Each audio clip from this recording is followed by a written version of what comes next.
नमस्कार दोस्तों, स्वागत है आपका हमारे official YouTube channel GS fine yes sir में। कैसे हैं आप सब? मैं उम्मीद करता हूं स्वस्थ होंगे, मस्त होंगे, अपनी तैयारी में व्यस्त होंगे। बट आज की जो क्लास है ये TGT आर्ट के लिए है और टेस्ट पेपर 47 है। इससे पहले हम लोगों ने 46 टेस्ट पेपर देख रखा है। मैं उम्मीद करता हूँ आप लोग सभी टेस्ट पेपर अटेंड कर चुके होंगे। टेस्ट पेपर 47 भी जैसे प्रत्येक की भांति 20 क्वेश्चन समाहित होते हैं। 20 में आपके कितने क्वेश्चन सही होते हैं, यही क्वेश्चंस मैं बार बार करता रहूँगा।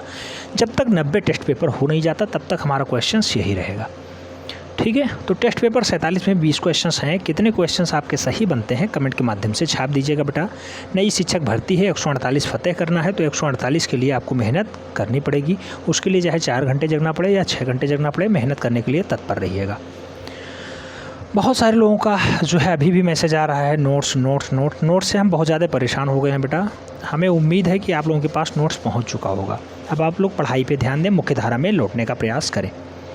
आइए देखते हैं टेस्ट पेपर 47। पहला क्वेश्चन है, शाहजहां और उसके बेटे दारा का चित्र किसने बनाया है?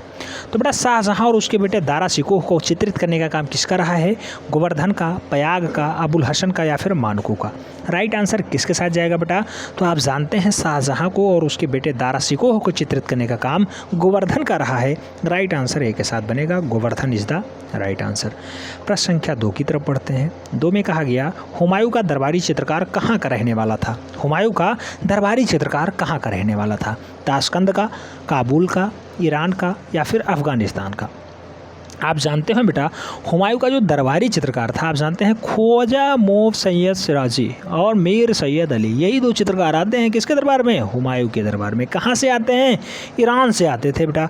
तो ईरान राइट आंसर बनेगा, ईरान। ख्वाजा अबू समद सिराजी और मीर सैयद अली ये दोनों चित्रकार हैं किसके दरबार के हैं? हुमायूं के। कहाँ से आते हैं? ईरान से। किसके दरबार में आते हैं? मूल रूप से हुमायूं के दरबार में आते हैं। राइट आंसर सी के साथ हो जाएगा। नोट डाउन कर लीजिएगा बेटा, क्वेश्चंस हल्के में नहीं है। बहुत सारे लोग कमेंट किए कि हमारा जो है मुग़ल शैली अच्छा नहीं है, मुग़ल शैली पे वीडियो बनाइए। बेटा मुग़ल शैली से यही सब क्वेश्चंस पूछे जाते हैं, हम वीडियो बना देंगे, उसमें कोई डाउट्स नहीं है। हमजा नामा किसके समय में चित्रित किया गया? बेटा हमजा नामा किसके समय में चित्रित हुआ है? शेरशाह, अकबर, जहांगीर, शाहजहां? राइट आंसर क्या बनेगा? हमजा नामा के लिए मूल रूप से अकबर जिम्मेदार होता है, अकबर के समय में चित्रण होता है। राइट आंसर सी के साथ बन रहा है। अच्छा, कल या परसों में हम लाइव आए थे, उसमें सबसे ज़्यादा क्वेश्चंस ये पूछा गया, क्वेश्चंस सबसे ज़्यादा कहाँ से पूछे जाते हैं बेटा? तो मैं बार बार कहता हूँ सबसे ज़्यादा क्वेश्चंस कलाकारों से पूछे जाएंगे, उनकी रचनाओं से पूछे जाएंगे। तो कलाकार आपको बार बार याद रखना है, साथ में जो भी टॉपिक आपको पढ़ाया गया है टॉपिक भी देखने रहना है, साथ में विविध तो इम्पॉर्टेंट है ही, और सभी को देखते हुए ही आगे बढ़ना होगा, तब जाके काम हो पाएगा बेटा। ऐसा नहीं है कि आपने इतने चैप्टर तैयार कर लिए बस आपका काम हो गया। यहाँ परसेंटेज नहीं दिखाना है, यहाँ आपको 120/125 का लक्ष्य पूरा करना है। 120/125 तब आएगा बेटा जब आप मेहनत करेंगे, पसीना बहाएंगे, उसके लिए रटना स्टार्ट करेंगे। अगर नहीं याद होता है तो रटना स्टार्ट करिए, क्योंकि बहुत सारे मैसेज आए, बहुत सारे फ़ोन कॉल्स आते हैं। और बेटा फ़ोन कॉल ना करें तो ज़्यादा बढ़िया है, मैं बहुत ज़्यादा परेशान रहता हूँ, फ़ोन उठाने में असमर्थता है, उसके लिए हम क्षमा चाहते हैं, ठीक है। तो फ़ोन कॉल ना करें, ज़्यादा बढ़िया है। मैसेज किसी तरह से रिप्लाई हो जाता है, यही बहुत बड़ी बात होती है। तो 120/125 का लक्ष्य तब पूरा होगा बेटा जब आप सब कुछ देंगे, test paper, model paper, previous year paper, और साथ में आप पूरा थ्योरी देखेंगे, उसके बाद ही काम कंप्लीट हो पाएगा। तो क्वेश्चंस जहाँ जहाँ बनते हैं उसको हमने पढ़ाया है। अभी भी जो कुछ टॉपिक बचे हुए हैं उन्हें भी हम पढ़ाने का प्रयासरत हैं और पढ़ाएंगे, उसमें कोई डाउट्स नहीं है। प्रश्न संख्या 3 में कहा जाता है हमजा नामा किसके समय में चित्रित हुआ? बेटा आप जानते हैं अकबर के समय में चित्रण होता है। राइट आंसर जो है सी के साथ बन रहा है। और प्रश्न संख्या 4 की बात करते हैं। पूछा गया पहाड़ी चित्रकला संबद्ध है किससे? मुगल शैली से, कांधा शैली से, कांगड़ा शैली से या फिर राजपूत शैली है? बेटा पहाड़ी चित्रकला जो संबंध है आप जानते हैं कांगड़ा स्कूल से है, यानी कांगड़ा शैली से है। राइट आंसर जो है बी के साथ बनेगा, Kangra is the right answer, B is the right answer.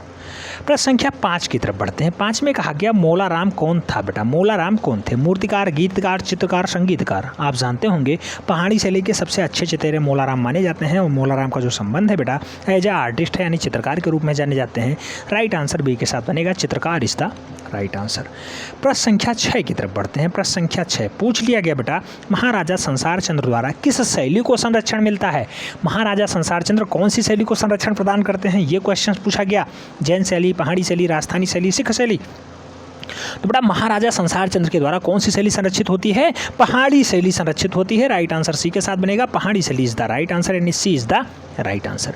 प्रश्न संख्या 7 की तरफ बढ़ते हैं। 7 में पूछ लिया गया, उत्तर भारत में कंपनी शैली का प्रमुख केंद्र था। उत्तर भारत में कंपनी शैली का मुख्य केंद्र कौन सा था बेटा? कानपुर, पटना, आगरा, नैनीताल। उत्तर भारत में कंपनी शैली का सबसे अच्छा केंद्र जो माना जाता है बेटा, बिहार की राजधानी पटना माना जाता है। राइट आंसर सी के साथ बनेगा, सी इज द राइट आंसर, यानी Patna is the right answer. Next प्रश्न संख्या 8 की तरफ बढ़ते हैं। 8 में कहा गया, मुगल शैली के पतन के बाद कौन सी शैली का जन्म होता है? राजस्थानी शैली, आधुनिक शैली, बंगाल शैली, कंपनी शैली। बेटा मुगल शैली के पतन के बाद जो शैली, नवीन शैली उत्पन्न होती है उसे हम लोग कंपनी शैली या फिर पटना शैली के नाम से जानते हैं। पटना शैली भी इसी को कहा जाता है। मुगल शैली जब पतन होता है, मुगल आप जानते होंगे हिंदू प्लस ईरानी इक्वल टू मुगल होता है बेटा, बहुत बार क्वेश्चन तो यही छपा है, हिंदू प्लस ईरानी इक्वल टू मुगल शैली होता है। और मुगल शैली के पतन के बाद पटना शैली यानी कंपनी शैली एस्टेब्लिश होती है, कंपनी शैली अस्तित्व में आती है। तो डाटा याद रखना होगा, राइट आंसर डी के साथ यहाँ बन रहा है। प्रश्न संख्या 9 की तरफ बढ़ते हैं। 9 में कहा गया, बंगाल स्कूल के मार्गदर्शक थे। बंगाल स्कूल के मार्गदर्शक कौन रहे हैं बेटा? अवनींद्रनाथ टैगोर, यामिनी राय, जेपी गांगुली या फिर केजी सुब्रमण्यम। बंगाल स्कूल के मार्गदर्शक बेटा अवनी बाबू रहे हैं, जिन्हें हम लोग अवनींद्रनाथ टैगोर के नाम से जानते हैं। राइट आंसर ए के साथ बनेगा। बंगाल स्कूल को इस्टेब्लिश करने का काम, बंगाल शैली को इस्टेब्लिश करने का काम किसका रहा है? वो भी अवनी बाबू का ही रहा है, यानी अवनींद्रनाथ बाबू का ही रहा है। अच्छा, अवनी बाबू के बहुत सारे शिष्य पूछे जाते हैं, जिसमें नंदलाल बोस हो गए, छितिननाथ मजूमदार हो गए, आप देखते होंगे असित कुमार हल्दर हो गए, ये सारे शिष्य जो है अवनी बाबू के ही हैं, याद रखना है। आगे प्रश्न संख्या 10 की तरफ बढ़ते हैं। 10 में कहा गया, हरिपुरा कांग्रेस अधिवेशन के पंडाल को किसने सजाया? क्वेश्चंस बहुत बार आया है बेटा, बहुत इंपॉर्टेंट क्वेश्चन है। हरिपुरा कांग्रेस के अधिवेशन पर पंडाल जो है सजाने का काम किसका रहा है? यामिनी राय का, रामकिंकर वैश्य का, नंदलाल बोस का या फिर ईश्वरी प्रसाद का। राइट आंसर क्या बनेगा बेटा? तो यहाँ पे मास्टर मोसाई बनेंगे, यानी नंदलाल बोस बनेंगे। Nandlal Bose is the right answer, यानी B is the right answer. प्रश्न संख्या 11 की तरफ बढ़ते हैं। 11 में कहा जाता है, रविंद्रनाथ टैगोर के चित्र किस शैली के हैं बेटा? रविंद्रनाथ टैगोर के चित्र जो है कौन सी शैली के हैं बेटा? मुगल शैली, आधुनिक शैली, कंपनी शैली, बंगाल शैली। आप देखेंगे लोग सोचेंगे अच्छा जरा सा को इनका भी जन्म होता है, बंगाल के हैं, ये अवनी बाबू के चाचा लगते हैं, तो हो सकता है बंगाल शैली। ज़्यादातर लोग बंगाल शैली ठोक देंगे राइट आंसर, लेकिन वो गलत हो जाएगा बेटा। रविंद्रनाथ टैगोर 67 वर्ष की आयु में चित्रकला की तो जो है और उन्मुख होते हैं, और जो इन्होंने एक नवीन शैली पनपाई वो शैली होती है आधुनिक शैली। आधुनिक शैली के रूप में जो उभर करके आते हैं, राइट आंसर सी के साथ बनता है। आधुनिक शैली में इनका चित्रण ज़्यादा हुआ है, सी इज़ द राइट आंसर। प्रश्न संख्या 12 की तरफ बढ़ते हैं। 12 में कहा गया, एक कवि चित्रकार जिनका कर्मभूमि शांति निकेतन था। एक कवि चित्रकार जिसका कर्मभूमि शांति निकेतन था। रविंद्रनाथ ठाकुर, गगेंद्रनाथ ठाकुर, नंदलाल बोस या फिर डीपी राय चौधरी। राइट आंसर क्या होगा बेटा? तो एक कवि हैं, चित्रकार हैं, जिनका कर्मभूमि शांति निकेतन रहा है। राइट आंसर किसके साथ बनेगा? आप जानते हैं रविंद्रनाथ ठाकुर यहाँ राइट आंसर बनेंगे। बहुत सारे लोग इसे जो है कन्फ्यूज़ हो जाएंगे, गगनेंद्रनाथ ठाकुर लगाएंगे, जो गलत हो जाएगा बेटा। रविंद्रनाथ ठाकुर का संबंध शांति निकेतन से रहा है, रविंद्रनाथ ठाकुर का कर्मभूमि भी शांति निकेतन रहा है, तो ए राइट आंसर बनेगा। प्रश्न संख्या 13 की तरफ बढ़ते हैं। 13 में कहा गया, अकबर का आर्ट स्टूडियो स्थित था। अकबर ने आर्ट स्टूडियो कहाँ एस्टेब्लिश करवाया? दिल्ली में, जयपुर में, फतेहपुर सीकरी में या फिर आगरा में? बेटा अकबर ने जो आर्ट स्टूडियो है वो एस्टेब्लिश करवाने का काम कहाँ किया है? फतेहपुर सीकरी में किया है। Fatehpur Sikri, right answer B के साथ बनेगा। Fatehpur Sikri is the right answer. प्रश्न संख्या 14 की तरफ बढ़ते हैं। 14 में कहा गया, इनमें से किस मुगल चित्रकार ने भारतीय देवी देवताओं का चित्रण किया है? कौन सा मुगल चित्रकार है जिसने भारतीय देवी देवताओं को चित्रित करने का काम किया? मंसूर ने, ख्वाजा अबू समद ने, दसवंत ने या फिर मीर सैयद अली ने? बेटा मुगल चित्रकार है, भारतीय देवी देवताओं को चित्रित किया है, नाम क्या है उसका? तो दसवंत नाम है उसका, याद रखना है। दसवंत राइट आंसर बनेंगे, यानी B is the right answer. Daswant is the right answer.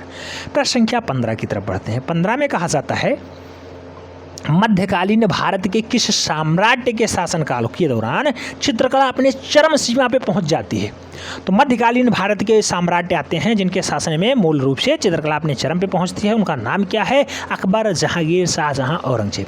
बेटा मध्यकाल भारत में यही नाम आएगा जिसको आप जहांगीर के नाम से जानते हैं। जहांगीर को हम लोग न्याय की जंजीर के रूप में भी पुरोते हैं। न्याय की जंजीर इसके यहाँ एक दरबार में टंगी हुई थी और उसे जो है न्याय की जंजीर का देवता भी कहा जाता था। चित्रकला अपने स्वर्ण काल में पहुँचती है। जहांगीर जो है बहुत खास काम चित्रकारिता में करवाया है, सभी बनवाने का बहुत जो है फेमस और शौकीन रहा है। राइट आंसर सी के साथ बन रहा है, C is the right answer.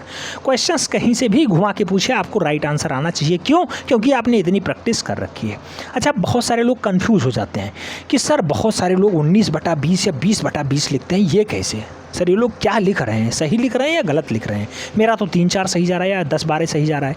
तो बेटा जिसका 10-12 या 12/20 सही जा रहा है वो लोग परेशान ना हों। ये 19/20 या 20/20 लिखने वाले वो हैं जो लगातार एक बैच पढ़ चुके हैं, अपना एक बैच कंप्लीट हो चुका है, आप जानते होंगे, और वो बैच के महान धुरंधर हैं वो, इसलिए उनका ऐसा आ रहा है स्कोर। वो लोग मेहनत कर रहे हैं, दिन रात एक किए हैं, पहले से मेहनत किए हैं। जैसे टीजीटी नहीं, जैसे प्रावैधिक क्लर्क पेपर कंप्लीट हुआ उसके बाद हमने बैच स्टार्ट किया था, उसमें वो लोग जुड़े हुए थे, इसलिए वो लोग ऐसा कारनामा करके दिखा रहे हैं। उन्हीं की तरह आप भी मेहनत कर सकते हैं, बस आपको जो है मोटिवेट रहना है, सदैव पॉजिटिव सोचना है, उनसे आगे आप निकल सकते हैं बस मेहनत के दम पे। ईमानदारी के साथ मेहनत करिएगा, निश्चित रूप से आप उनसे आगे निकल जाएंगे। चलिए आगे बढ़ते हैं प्रश्न संख्या 17 की तरफ। 17 में कहा जाता है पोथी चित्रों का निर्माण किस राजवंश ने करवाया है। पोथी चित्रण का निर्माण किस राजवंश ने करवाया है। पाल ने, जैन ने, गुप्त ने, हिंदू ने। राइट आंसर क्या बनेगा बेटा। तो पोथी चित्रण के लिए आप जानते हैं पाल राजाओं ने पाल पोथी का चित्रण करवाया है। राइट आंसर जो है ए के साथ बनता है, पाल इज द राइट आंसर। प्रश्न संख्या 18 की बात करते हैं। 18 में कहा जाता है प्रारंभिक गौथिक मौजिक कला में टेरेसेई या टेसेरेई कुछ भी कहो, टेसेरेई क्या है बेटा। टेसेरेई क्या है। चक्रों का चमक है, चित्रों का दीर्घीकरण है, रंगों का पारदर्शिता है या फिर छोटे रंगीन घन है। बेटा टेसेरेई का जो संबंध है वो टेसेरेई होता क्या है, छोटा छोटा रंगीन घन होता है बेटा, छोटे रंगीन घन राइट आंसर बनेंगे, यानी D is the right answer हो जाएगा। मेजोइक कला में टेसेरेई का संबंध छोटे रंगीन घनों से है, डी राइट आंसर बन रहा है, D is the right answer. प्रश्न संख्या 19 की तरफ बढ़ते हैं। 19 में कहा जाता है महात्मा बुद्ध का यह ग्रह त्याग अजंता की किस गुफा संख्या में चित्रित है। महात्मा बुद्ध का ग्रह त्याग अजंता की किस गुफा में है बेटा। ऑप्शंस दिए गए 16वीं, 17वीं, 14वीं, पहली। राइट आंसर क्या बनेगा बेटा। तो आप देखेंगे कि महात्मा बुद्ध का ग्रह त्याग जो है अजंता की कौन सी गुफा आती है, 16वीं गुफा में चित्रित है। राइट आंसर ए के साथ बन रहा है, ए इज द राइट आंसर। प्रश्न संख्या 20 की बात करते हैं। 20 में कहा गया बाघ गुफा की 5वीं गुफा का नाम बताइए। बाघ गुफा में 5वीं गुफा कौन सी है बेटा। योगशाला, रंगशाला, चित्रशाला, पाठशाला। राइट आंसर क्या होगा। तो बाघ में 5वीं गुफा पाठशाला है। 5 से 5वीं, 5 से पाठशाला। राइट आंसर डी के साथ हो जाएगा बेटा। बाघ गुफा 5वीं गुफा पाठशाला है। राइट आंसर डी के साथ बन रहा है, D is the right answer. कुल मिलाकर के टेस्ट पेपर 47 आपका कैसा रहा कमेंट के माध्यम से छाप दीजिएगा बेटा। जो लोग 19/20 या 20/20 लिख रहे हैं उनसे आपको परेशान नहीं होना है, आप भी उनसे आगे निकल सकते हैं बस मेहनत के दम पे। ठीक है बेटा, ईमानदारी के साथ मेहनत करिएगा, निश्चित रूप से आप सेलेक्ट होंगे, 148 फतेह करेंगे, उसमें कोई डाउट्स नहीं है। मिलते हैं नेक्स्ट वीडियो में, तब तक के लिए जय हिंद।